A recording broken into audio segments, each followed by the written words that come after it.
So if you are a beginner to the gym, or you're someone who does go to the gym but isn't really seeing the results that they'd like to see, then in this video, I am going to break down step by step the things you should be doing and focusing on to see real muscle growth and results from going to the gym.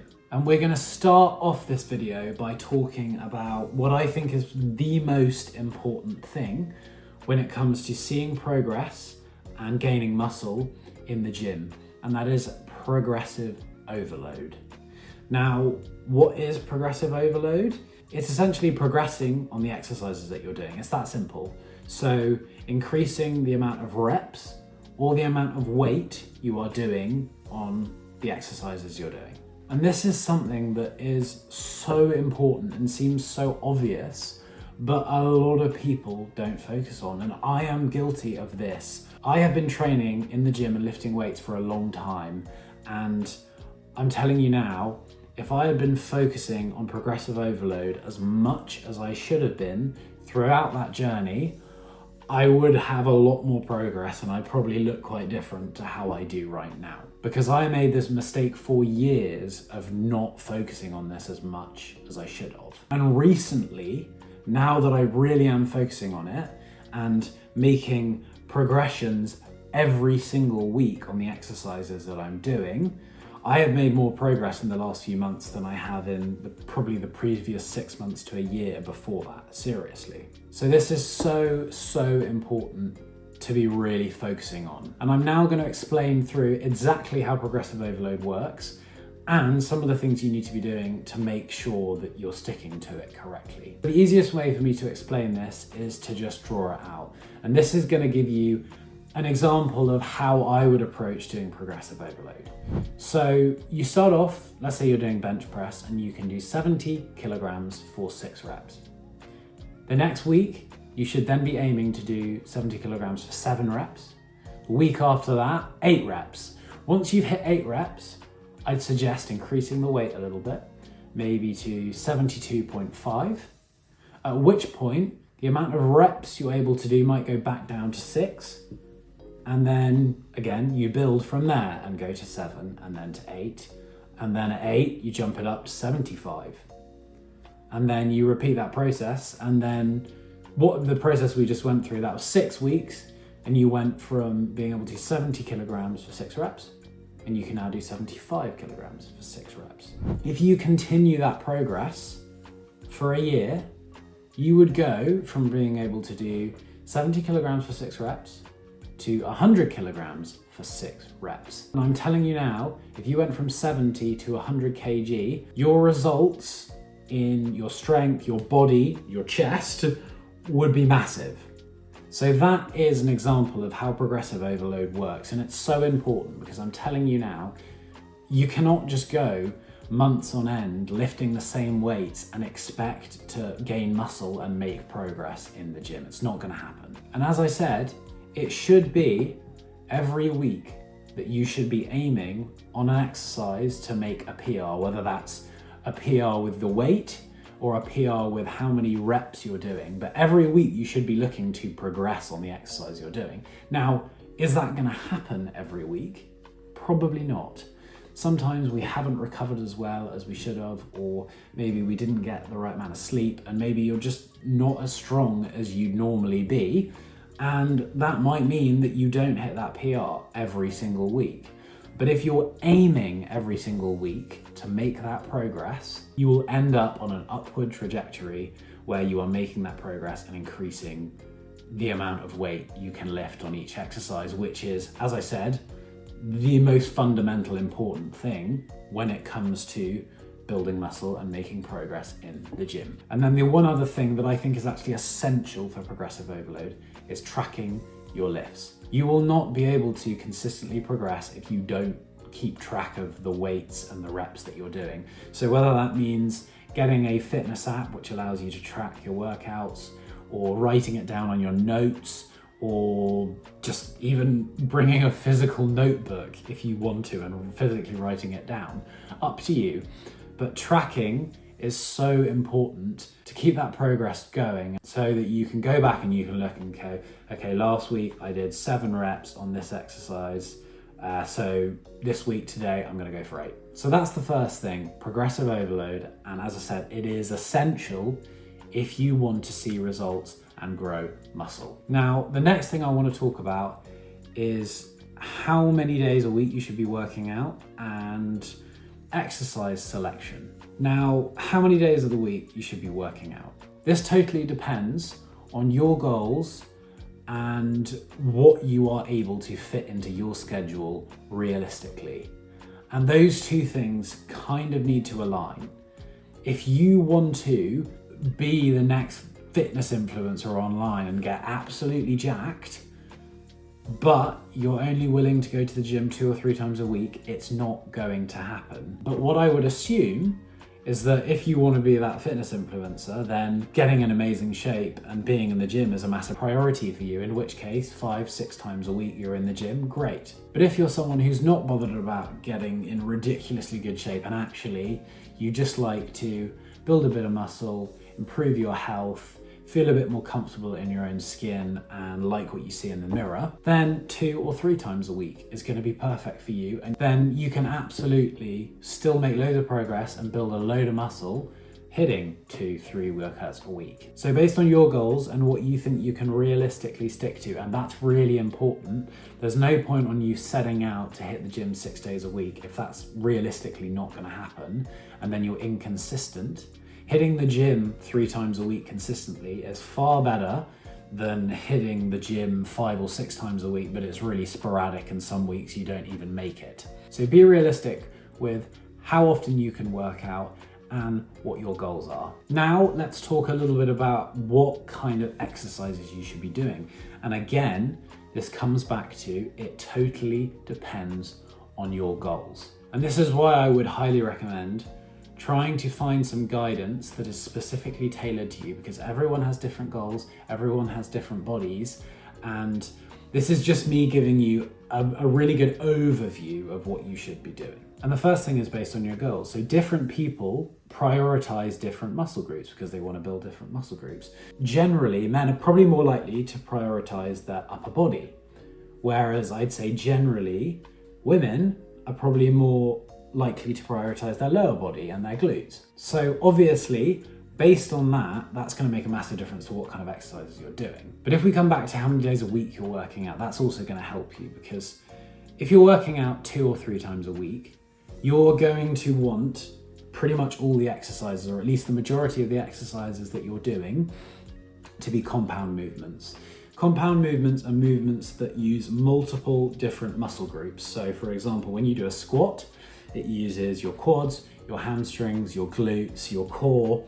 Or if you're doing a pull-up, it uses all your back, your biceps. A push-up, your chest, your shoulders, your triceps. So exercises like that are going to give you the biggest bang for your buck, because inevitably, if you're working 2 or 3 times a week, you're not going to be getting in the same amount of volume. But if you go to the other end of the spectrum and you're working out 5 or 6 times a week, then you still want to keep in those compound exercises because they're amazing and they're essential for seeing progress. But you probably also would want to add in some more isolation exercises, which are exercises that isolate specific muscles, like a bicep curl isolates the bicep, or a lateral raise isolates the shoulder. So depending on how much you're working out will affect your exercise selection. And then obviously, as I mentioned, depending on your goals and what body parts you are going to prioritize in growing will also massively affect your exercise selection. And then I want to talk about one more thing from the training point of view, and that is leave your ego at the door. And I think lots of people are guilty of this. I was guilty of this. I've had to check myself multiple times and reduce the weight I was lifting because I knew my form was being sacrificed for the weight I was lifting. So please, you are better off lowering the weight and doing the exercise properly rather than going too heavy and doing an exercise with crap form. And quickly talking about form, and most people don't know this, but the part of the exercise which creates the most muscle growth is the eccentric part and the stretch part of the exercise. So the eccentric part is essentially when you're lowering the weight, and the stretch is at the bottom. So for example, if you were doing a bench press, when you get to the bottom, that stretch position where your chest is being stretched, that's where the muscle fibers are being torn, and that is what creates the muscle growth.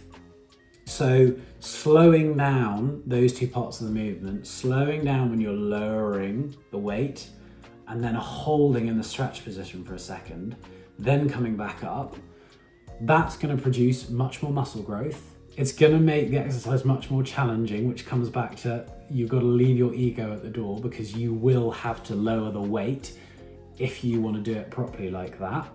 But that's going to make a huge difference to your training and really progress the amount of muscle growth you're getting from the exercises that you're doing. So we've talked a bit about the training now, and you've got a bit of an overview of that. Let's talk about the nutrition, because you can work your arse off in the gym, but if you're getting the nutrition really wrong, you are not going to see the results that you want. So let's start off by talking about the most important thing, which is getting in enough high quality protein. That is really essential for growing muscle, because protein is the building blocks of your muscles. So it's actually really simple. There is a formula for this.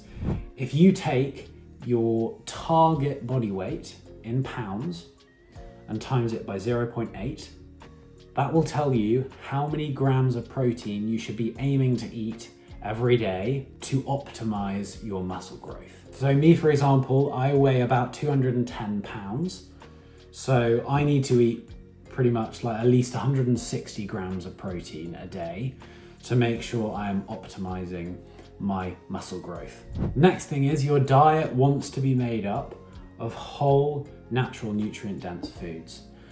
Try to keep the ultra-processed carbohydrates and sugar to a minimum. I know they're delicious, but they mess with your energy levels, your mood, and your cravings, which can all negatively affect your training and your body's ability to recover from the training that you do. And the third thing is, you need to be eating enough food. And I'm not saying you have to go on some bodybuilder bulk where you're trying to eat 5,000 calories a day or something like that.